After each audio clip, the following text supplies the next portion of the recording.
morning. Yan, so update ko lang kayo dun sa ating itinanim ng nakaraan. Yan, so ito na siya ngayon. Yan, so kung makikita nyo meron na siyang mga sibol, diba? Yan, so within 3 days ganyan na yung magiging itsura ng tanim natin, ng mga natin sinowing. Yan, so ngayon since ganyan na siya kalaki, so pwede natin siyang ilabas sa araw. Yan, paarawan na natin siya. So napaka-important na once na sumibol na siya is makaano na agad siya ng sunlight para hindi siya maging leggy o hindi humaba yung tangkay ng natin ng mga lettuce ito.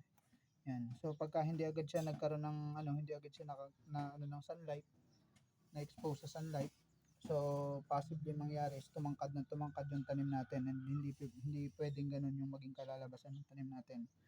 So best time para paarawan natin siya is sa umaga. Yan. So actually ngayon anong oras na din? Past 7. Yan. So ilalabas na natin siya, ilalagay natin siya sa greenhouse, dun sa part na hindi naman masyadong lantad sa init. Kasi hindi din naman maganda lalo't bagong sibol pa na yung tanim natin ay ma-expose masyado sa sikat ng araw. So ibig sabihin kailangan control yung sikat ng araw na papasok lang sa kanya. Yan. So ilabas natin siya dun sa lalabas ko siya ngayon. Ilalagay ko sa greenhouse. Okay. Ito na siya. So dito ko muna siya ilagay sa greenhouse. So kung makikita nyo may mga ilang tanim na rin naman tayo dito. Yan. So ito may mga bagong possible din ako dito. Tapos ito yung mga almost 20 days na mga tanim na to.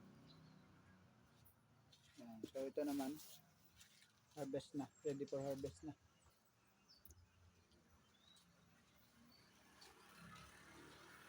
Okay. So ito yung natin, yung bagong tanim. Yan.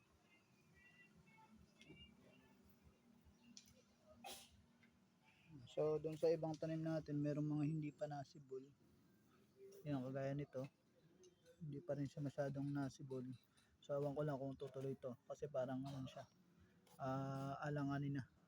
So ibig sabihin maaring buyon na to. Hindi na siya tutubo talaga.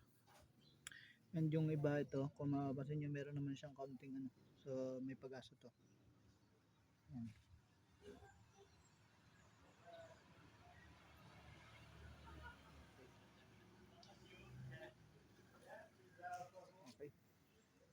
Siguro hanggang doon na muna tayo sa natin. So see you sa next update, sa next video natin.